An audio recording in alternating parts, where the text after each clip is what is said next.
Welcome to the Banega Swasth India podcast. Our focus is one health, one planet, one future. Our aim is health for all and leaving no one behind because Swasth Bharat is Sampann Bharat.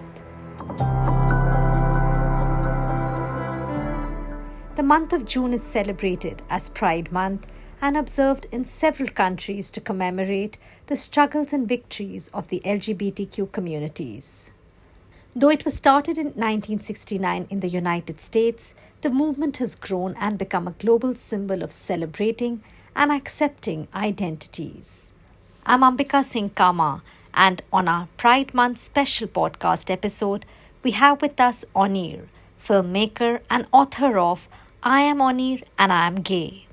We will be speaking with Onir about the struggles of the LGBTQ community and why he believes equality is non-negotiable. So the first thing that I would like to ask you is, I'm Onir and I'm gay is a very personal account. What made you pen it down at this point? Actually, it was kind of accidental. I was talking to agent uh, Kanishka about the rights for a book called Carpet Weavers, which is the first Afghan gay novel, and I wanted to see if I could make it into a film nearly about 4 or 5 years back. And while talking, he started trying to convince me, and it's been, that I should work on a memoir. And I was like, you make it sound as if I'm ready to retire or something. And isn't it too early? And he kept on, pressing for the last 5 years nearly, I think. And during the COVID period, when I was at home, 2021, I thought that maybe, I discussed with my sister Irene, who is the co-writer with me, Mhm. that maybe it's not a bad idea because a lot of, when I grew up, there was no reference points, you Hmm. know, and there are not too many people in my industry and elsewhere who are comfortable even today talking about, saying even just I'm gay, Yeah. and talking about their journey. And I thought that, I get lots of messages from youngsters on Hmm. social media who are struggling to accept themselves, are struggling to deal with how their families or society uh, deal with their identity. Identity, yeah. And I thought maybe this could help some people to navigate their lives and identity better. uh, so if it could even help a few people and touch a few lives, otherwise also, uh, I thought that why not, since it's anyway locked down and it's a Yeah. good time to introspect and write about one's journey. I mean, absolutely, like what you said about acceptance, and especially one's identity. And when we talk about inclusion, I mean, these are very basic things on it. And of course, like you said, it'll help a lot of people. I think it'll give them that confidence at some point. You set the tone of the book and what's in store with a very important statement: equality is non negotiable. When it comes to gender, obviously, this has been a long standing struggle, since a while, like even you were saying right now. What do you think there are the significant successes and failures in the endeavor when we talk about equality for all? I feel if I, as a queer person, talk, in 2018, when the Supreme Court verdict, the lawyer mentioned that the entire nation owes the LGBTQI community an apology. Mm. It really touched you, that finally someone feels the injustice that's been done to us for no reason. Why should any human being be treated less equally than anybody else, especially in the world's largest democracy? But in 2022, when I tried to make a film called We Are, where one of the characters is an army man, inspired by a real life major who came out in an interview with NDTV, and it's available in public domain. I was stopped from telling the story, and it really made me feel sad that that apology that Supreme Court talked about, that this whole acceptance, inclusion needed to be implemented by every section of society Yes. and state. And why should it be that any institute, be it the army or anybody, judge us? not because of not by our intellect, strength, talent, capabilities, loyalty, but by our sexuality. I mean, street people are not judged because of that. You Yeah. know, you can hear about honey traps happening all the time. But Mm. does that stop straight men from being recruited? No. Yeah. So it is absolute discrimination and a disgrace that in 2022 we choose not to be a part of 57 progressive countries in the world which accept LGBTQI in the army, but we rather be with the group that still oppresses and does not recognize us as equal human beings. So, of course, stigma, like, and you said even discrimination, which is still happening. In the book, you also talk about suffering, from low self esteem in your growing up years, from your looks to complexion and then your sexuality. There's also, moment when you talk about the realization at the age of 17. I realized for the first time that my love was not acceptable, something that was priceless to me, but was considered sinful by others. So, Onir, with freedom, is there any way you would have dealt with the situation differently? Or tell us, how can someone really cope in the same shoes, cope in a better way? Any suggestions? What would you tell them? I feel that the world around right now is different from, you know, I myself, when I was in school in Bhutan, I didn't even know the word gay. So you can imagine someone understanding first that, okay, you are, I didn't think that I'm supposed to be bracketed into something different. I just thought I was another human being who had certain likes and dislikes, just like everybody has, and then to realize that not only are you bracketed as someone different, but also your identity is considered as sin by many. It is not accepted by many. So I grew up in that world, and today I feel very, very fortunate for so many youngsters that at least we are growing up in a world post 2018 where at least we're empowered by law not to be treated as criminals, though we are still a long, long way off, be it in terms of our rights to marriage or adoption or various other legal rights. But still, what we have is precious, Yes. and it gives one more courage. But I always tell any youngster who messages me, who is afraid of being accepted by family or anybody, I said, first understand that this is not your only definition. You know, Yeah. focus on becoming independent. And at that point, if your family does not accept you because you have the courage and the possibility to walk out and redefine the notions of family, recreate your own family. Because if someone does not love your identity, that love is not worth hankering for or Absolutely. nurturing. I mean, identity is what I think one lives for. And like you said, acceptance from family, of course, is the most important and equally important in society. Yes, but 2018 was the big game changer, and it has brought a lot, but a lot more needs to be done on ground. Only, of course, my brother Nikhil, we all remember it, in 2005, is a truly landmark film, as it was it was one of the first films to talk about AIDS and also the gay relationship and the stigma, the way you put it across. Today, especially on OTT platforms, we see many series dealing with the issue of gender and same sex relationships. How significant is this trend? And of course, you did it way back 17 years ago. I feel that one, of course, more than narrative, always welcome, but I feel that a lot of narrative that is happening right now is happening from a very heteronormative gaze of about acceptance, about taking baby steps in understanding us. But my life, the life that I've lived, is not about taking baby steps, nor is it an issue. I have stories, I've lived, I've loved, and I don't see those stories being represented. And I don't see out and proud queer filmmakers making the stories about our narrative.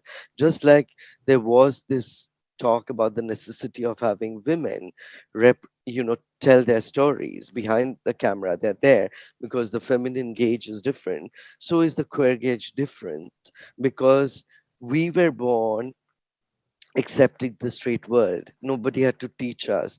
Pride month, I'll be getting like hundreds of calls that let's come for this panel discussion, come for this chat and talk about inclusion, diversity.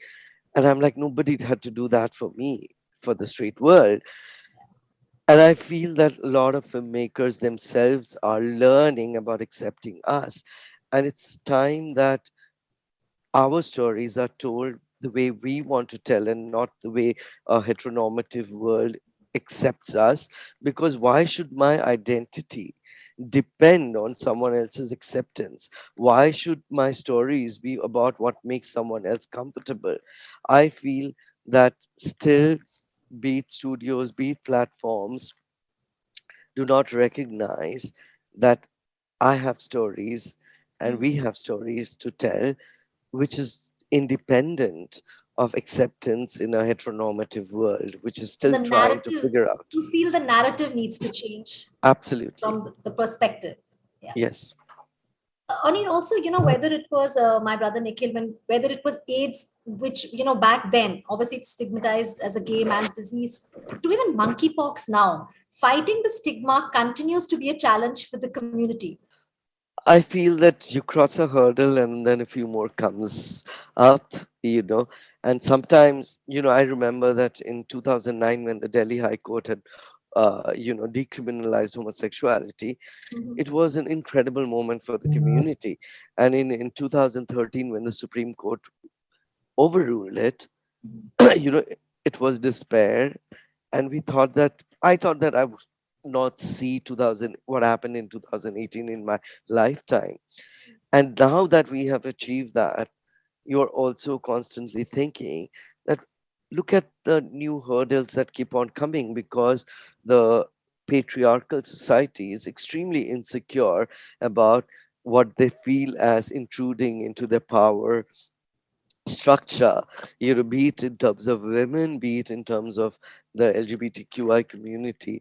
They're constantly threatened. And then you have this constant hurdles that one has to deal with because unfortunately decision makers even today in 2022 are largely men, Yeah. cisgendered men who come with a very heavy a backdrop, a baggage of patriarchy on them, which they don't even understand very often. I think you've put that really well. I mean, what you just rightly said. We were talking about challenges. You said hurdles keep coming one after the other. Of course, we learn to deal with them. How big a setback has the pandemic been for the LGBTQ, for the community, when overall inequity of the society anyway seems to have increased? So, I what do you think feel these past 2 years? Has it pushed it back even further? I think for a lot of people it was very, very traumatic because people who came out, who were living independently in cities away from home, Hmm. where they were not accepted very often, lost their jobs, had to go back to an environment which was not necessarily safe, which was abusive, which was humiliating for them. And if you look at what COVID did, the percentage of women who lost their jobs and the community is much more in compared to men. So obviously it affected the community much more.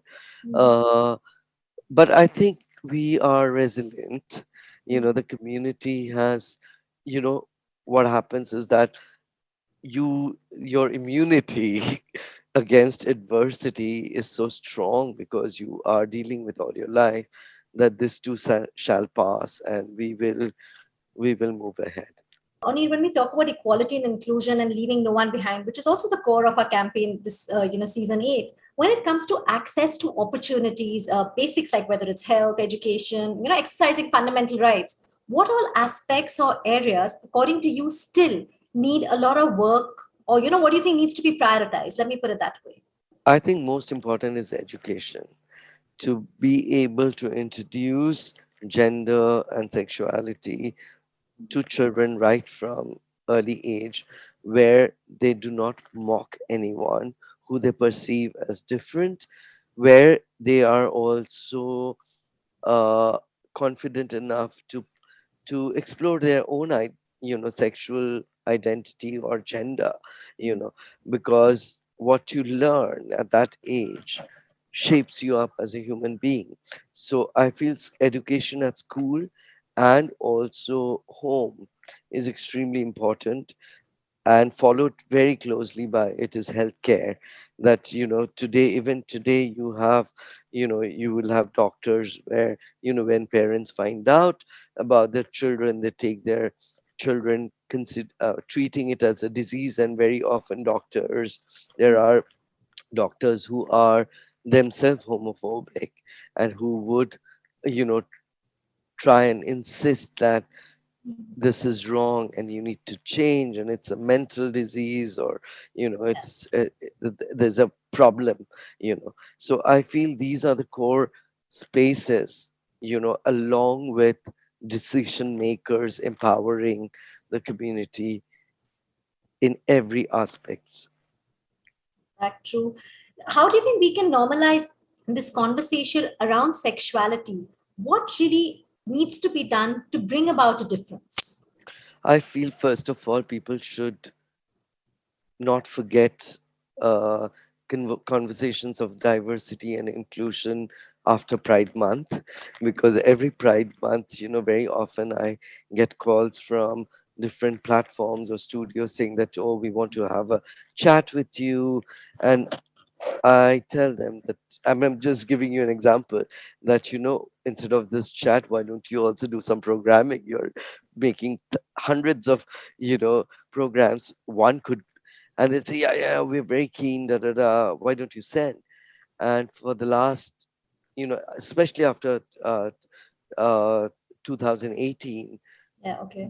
the number of concepts, scripts that I've tried to send across, and they've always been received with silence or rejection, saying that, oh, right now we are taking baby steps and we cannot, this is too gay or whatever. Too bold. And yeah, and I feel that cinema is such a powerful medium.